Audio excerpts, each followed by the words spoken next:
And it was for a while the in-town manor, and I think it was a residence for the elderly, but it is still there. We've heard similar stories about St. Joseph's Orphanage. I just had not had the time to put them, to get them to my editing collaborator at Bates to get them, but they were very similar circumstances. There was one practice that I found was interesting because I think it does show something about the modesty of the nuns. I guess the kids were bathed. When they were bathed, they had to wear tunics. Yeah. They could not just jump in the tub with nothing on. They had to have clothes on. Yeah. And one woman was saying, "Do you know how cold that got?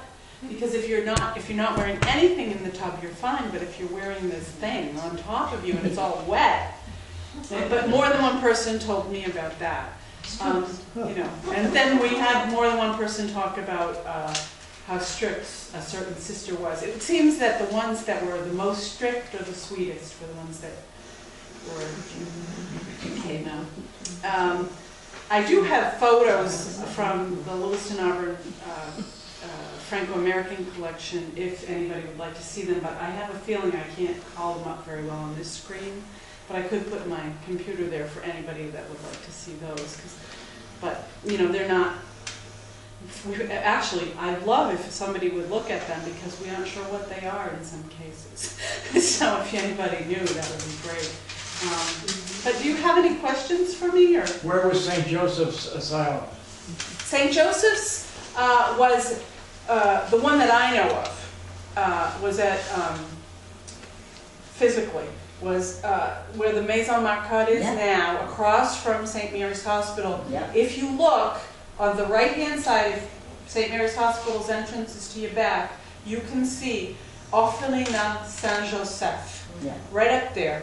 But I have a picture from the LAC collection that has a bunch of little girls. There must be 60 anyway, I didn't count, in front of a big old house. And I'm wondering if that isn't, you know, one of these properties. It could have been a summer place they went to, but I'd say turn of the century, maybe early 1900s, and lots of kids in front of that house. And again, this machine is not real familiar to me. I usually work on one it can talk to my computer a little better, I'm sorry. But if people want to see those, I have them. And then the sisters had a very distinctive habit. You know, they have a kind of a bonnet, and although they were Grey Nuns, they seem to wear brown. I mean, the habits seem brown at times. And other? Yeah. Mary, do you have any idea, or do you know for sure how many nuns did it take to run the Healy Asylum or the summer camp? Or it seems like it would need a big core of nuns. It sounded like that they didn't have a huge cadre, that it was maybe, many people said they didn't know exactly how many sisters were at the Healy, for example. The Healy was pretty big, it had 2 wings, right? And people have described it really well. But there were always administrators, but the sisters would do anything they were told that they had to do. So some of them became bookkeepers because that was what they had to do. They needed bookkeepers, and they were good with figures, perhaps. So that they were in some office, and it was hard to know how many were there. But there was a cook with, you know, maybe there were young girls, but maybe there were also sisters that helped with that. There were sisters that were directly in charge of the children. The young women who were working there did not work directly with the children in education, if I'm not mistaken. They would, it was the sisters who were there, and there would probably be at least a couple assigned to each group, and there were small children, and this is the Healy, but I think the model holds, again, from what we've been told, for St. Joseph's, there'd be small children starting with the age of about 4, but sometimes in the dire circumstances, they'd taken a smaller child who was 2 or 3. 3, I think, was almost the minimum, because you had to have it, you know, they weren't there for baby care, infant care. A middle group, which would probably be, you know, 7 and 8-year-olds, somewhere in there, and then maybe 9, and then 10, 11, 12 were the big kids. And then they would have to leave at around the age of 11 or 12. And a lot of them wanted to leave by that point, and they were able to go home and say they were from a family that was experiencing difficulty. There were homes for them to go to. I don't know where the orphans went. Some of them probably went into the workforce in the early years, like in the 30s. In the 50s, it might have been different. One of the men, his parent, the man who talks about Sister Teresa and Sister Maria, his parents reconciled. And so he went to St. Peter's School after, and then became, went on to school after that. I think he went to St. John's. He did some higher education, and became actually an owner of a business locally. So, and he attributes, the being on the right path to the sisters, that they gave him the kind of upbringing he needed at a very important time of his life. I think Marcel has said the same thing, even though he hated being there.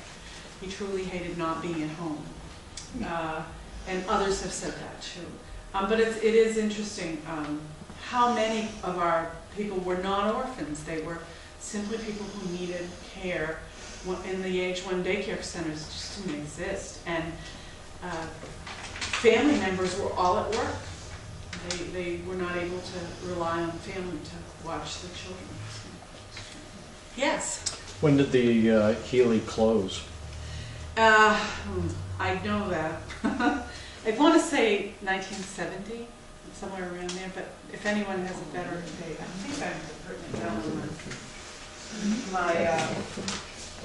my list of dates. 1973. And I again, think it would be interesting to see the pictures that are on your computer, if anybody else would be. sure. I just don't think I can call them up to the screen, so you have to come up and look at them. On I that can little try. table. Yeah, let me try it, and we'll see if it works. If it doesn't, we'll see. Yeah. And these were just something that was given to me. Okay, if I can find the Ellis. All right. I will just see what I can do. I think I have to shut off the Little beds, and in the middle though, that's where they have it. Okay, this is the hospital. You probably will, if you know the area at all, might be able to recognize where it was.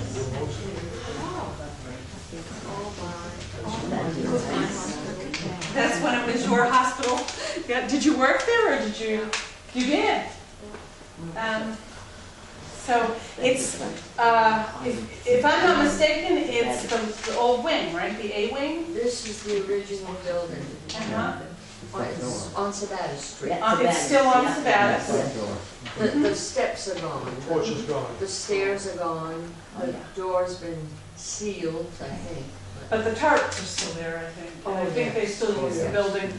And you can see, it was a nursing school, and we do have a woman who was a nursing student, and it was interesting to find out about what that was like. Were you a nursing student? Yeah. I will have to get your name. Yeah. Would you be willing to talk about what it was like to go to nursing school? And clearly, there's the habit. It's not as clear in this particular image. That's what it So, is. yeah, so, but I'll have one, I think, that will show it more distinctly. So, and this isn't giving you the whole image, so, and I don't know how to do anything about that. So I guess we just will have to bear with it. We'll bring that one back. And, all right, here's a group of nursing students with their, they must have just gotten their caps. Know anybody? Ah, 20s. I guess so. I think it is. I think it is the 20s. Amazing. So you know someone that's in that picture. Let me see if I can pull it back. You want to look again? It's too high. Okay. Okay. Is that better? Yeah. Yes.